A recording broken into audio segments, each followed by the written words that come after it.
कैसे तहावी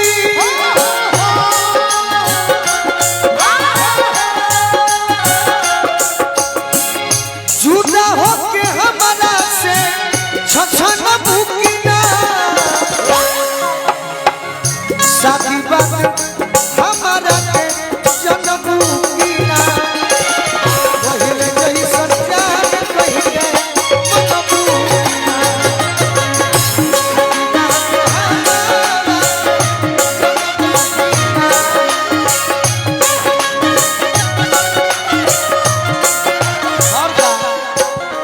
एगो बात बताइबू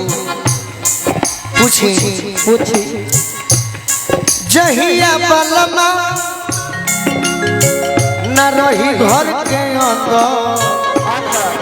याद आई है कि ना जखन जीते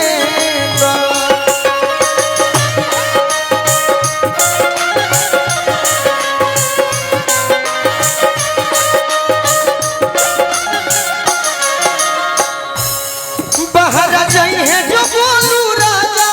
प्यार कर मुक्ति देबू साजा